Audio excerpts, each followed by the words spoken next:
Welcome to Retirement Unlocked with Larry Heller. Your life, your way, unlimited possibilities. Join us as we explore how tailored financial planning and investments can help you navigate life transitions with confidence. Let's dive into this week's episode.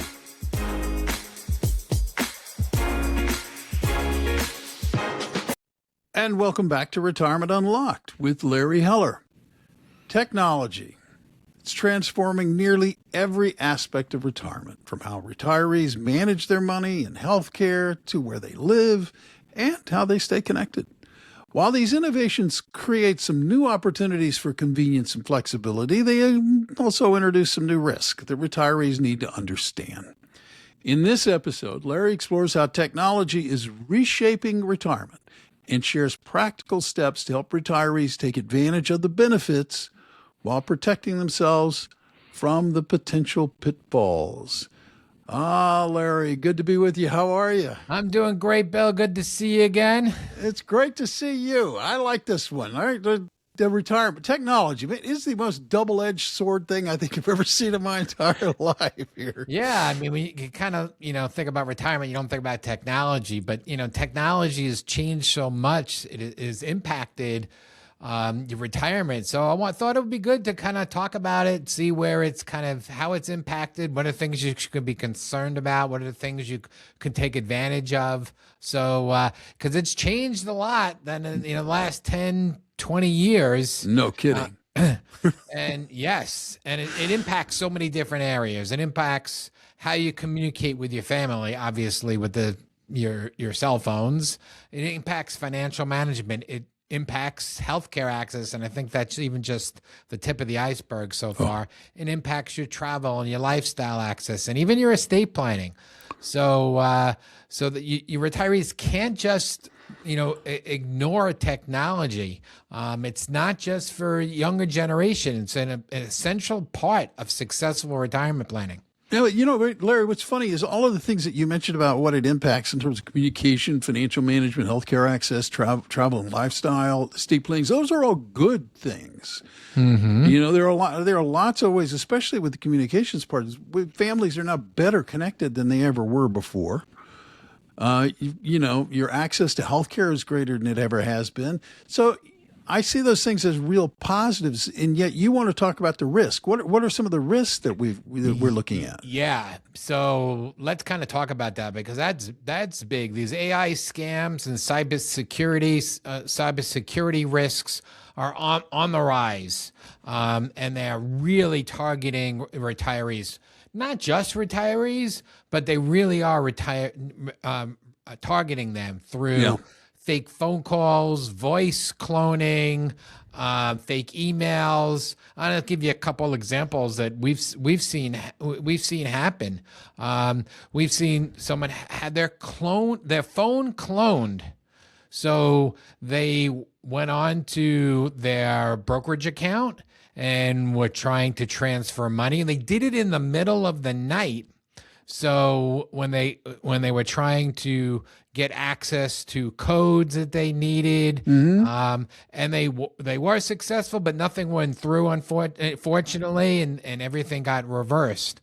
But hacking of emails, we've seen that is hacking of an email and asking for money, but that's not the person really behind it. That's why we make sure that anybody asks for money, we make a phone call and we have to speak to the person.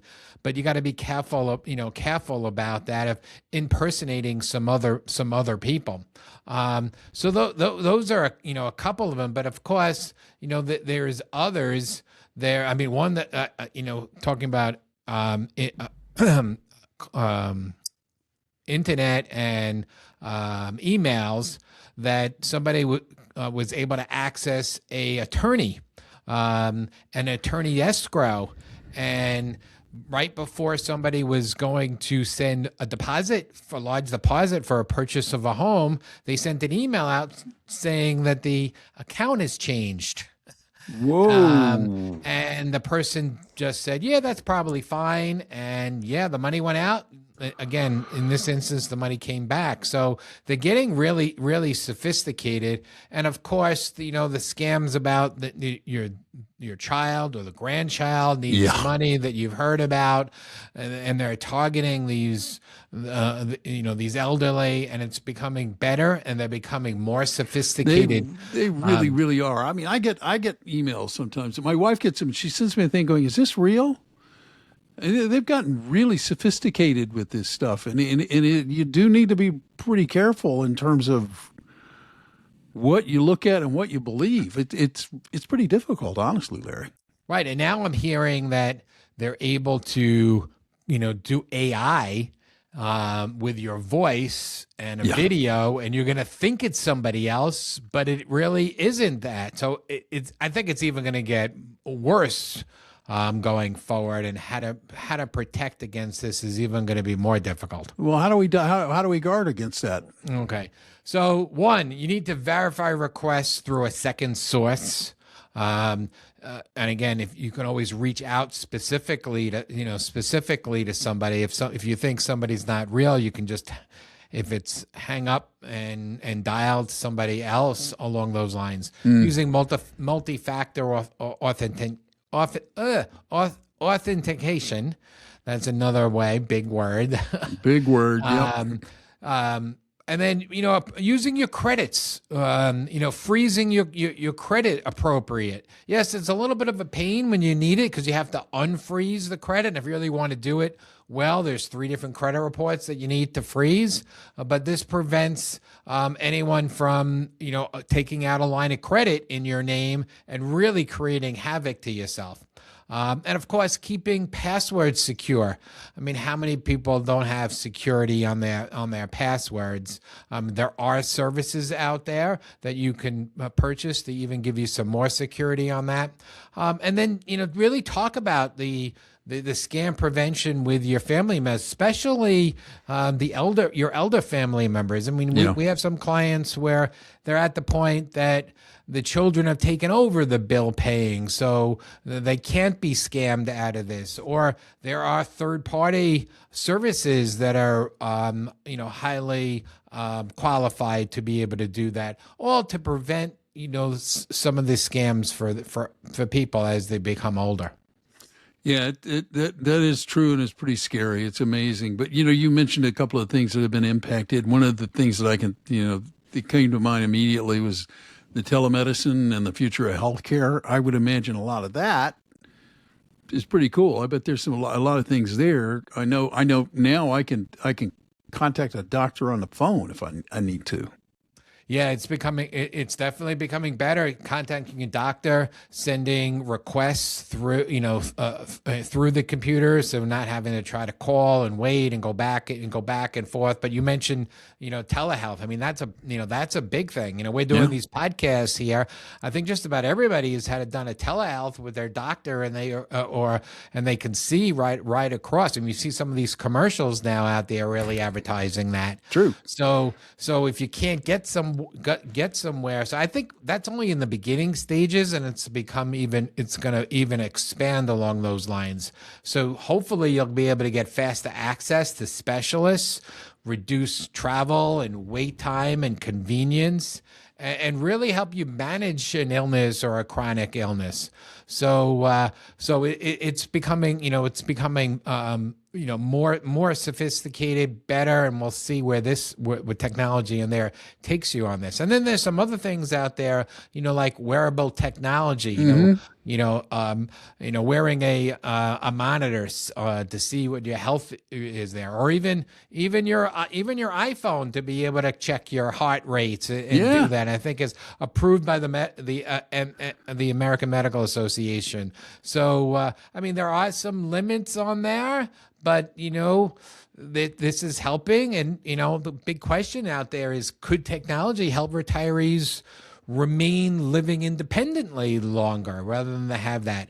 And then I've even seen some of the things that may come in the future, and that's robot companions for Yes. elderly. So, I mean, we have just Yes. started with what can come out. And will that, keep people living longer by having someone to talk to instead of they're lonely? So a lot of interesting things we're just starting to see out there.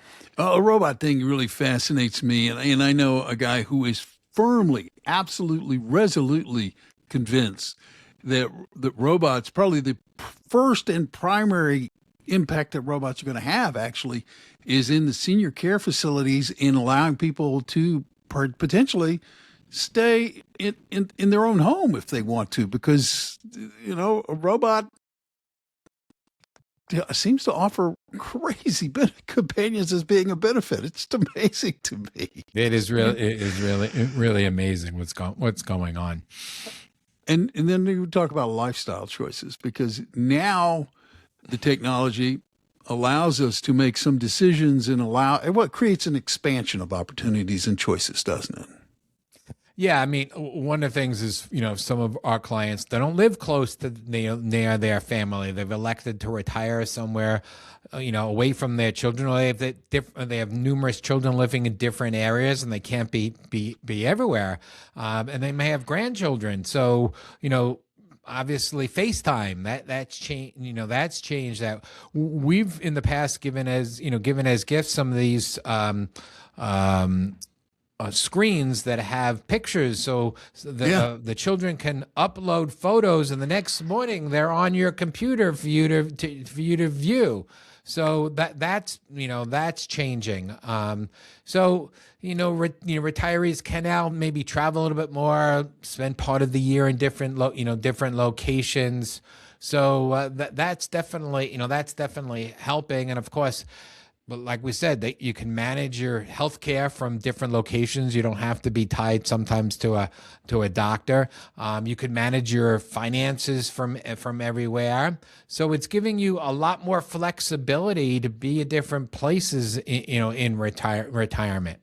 And some of the other things that, people are doing is travel, and, using technology such as ChatGPT to help them with traveling. So, staying connected, doing the travel, doing maybe more international travel and snowbirds and back and forth. The technology has made it a little bit easier. So retirees can, have greater freedom to design their retirement around their preferred lifestyle. So do you have clients that you've actually seen this? Can you share any stories about people that that you did offer a real life example of this?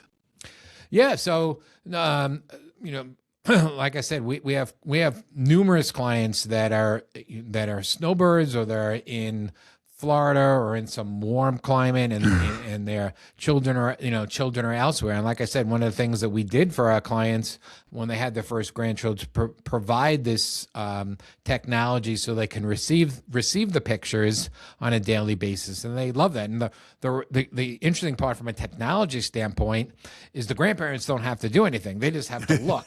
The children have to do all the work and all the technology setup. So that's even a little bit better. So just hearing the feedback on that, and just seeing a lot of our clients being able to people are traveling later in life and longer in life, and making certain decisions. Of course, there are certain clients that still want to be close and want to be daily involved. So it's really a choice in the matter. But the technology is just allowing for more options and more decisions to be able to do what you want to do in this part of your life. Yeah. Well, the point really I think you're making is that it's like the technology has expanded the choices, expanded the options. You can do more of what you'd like to do, probably now more than ever.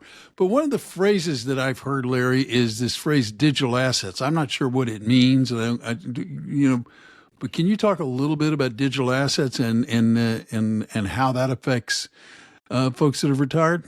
Yeah. So I mean, not just those are retired, but certainly has. But now everyone has digital photos. They have photos on their phones, and one of the things we've heard some of the stories, and somebody passes away, they don't have the password, you can't get into some of the social media accounts and some of the photos, and trying to get in there. So making sure that they have that, and of course online banking is an example of a digital, and of course not too many people maybe are using this, but there's cryptocurrency as another word. So there are a lot of those things, but there's also, more, from an estate planning, some traditional estate plans is, you've seen a long time ago, maybe there'd be a big box and there'd be all your documents in the box and all your accounts in the box. Right. Now we have everything online, password protected, but everything is online. Maybe not your original will, but everything is right there online. So if you pass away, your executors, your children can access that and really find out about that. I remember when I first started, we worked with a widow, and I think every few months she'd get another notification of about a account that her husband had, and she had no idea what they have. Now we have it nice, neat, in a nice digital format with all the accounts, with all the ownership, with everybody there. So there's less likely that things are going to get lost. So having that, digital type of plan stored somewhere, and then having the pictures stored somewhere, all those type of things just make life easier for passing it on to the next generation. And of course, where are all these key documents, and where are they all stored, and finding that. Unfortunately, a lot of people don't share it with their children, but having a digital estate plan and having their wishes and having things all set up in one particular place makes it so much easier. I mean, we've had, unfortunately, many clients pass away, and the spouse, who may not be the financial spouse, not always the wife, but the non-financial spouse, really didn't know, but they did know that there was this kind of digital vault that they can get access to, and together we're able to uncover everything that they need. Yeah, it's fascinating. This is good stuff. So give us some key takeaways from this episode, Larry. Yeah. So, retirement planning is often more emotional than mathematical.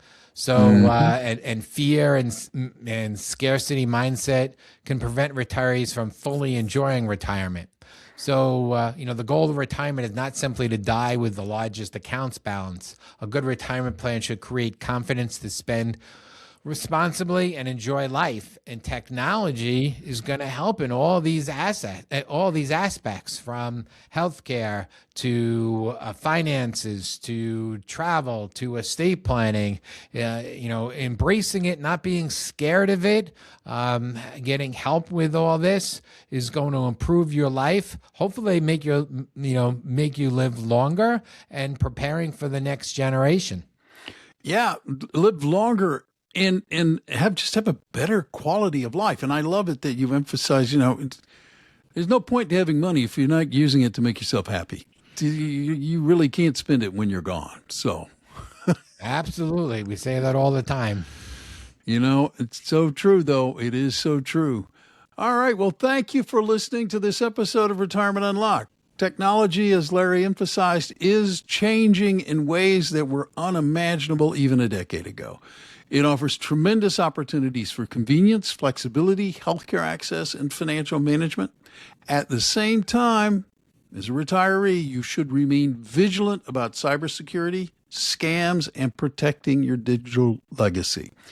If you'd like help creating a retirement plan that addresses today's digital world schedule, pick that up again. If you would like help creating a retirement plan that addresses today's digital world, schedule a complimentary consultation with the team at Savant Wealth Management. And if you enjoyed today's episode, subscribe, hit that follow button. Come on, become a subscriber to Retirement Unlocked and share it with a friend or a family member who wants to retire smarter in a rapidly changing world. And I know I've told you this before, but we're going to just remind you, Heller Wealth Management is now a part of Savant Wealth Management. Savant is a registered investment advisor. Content is provided for informational and educational purposes only and should not be construed as personalized financial advice. Thank you for listening.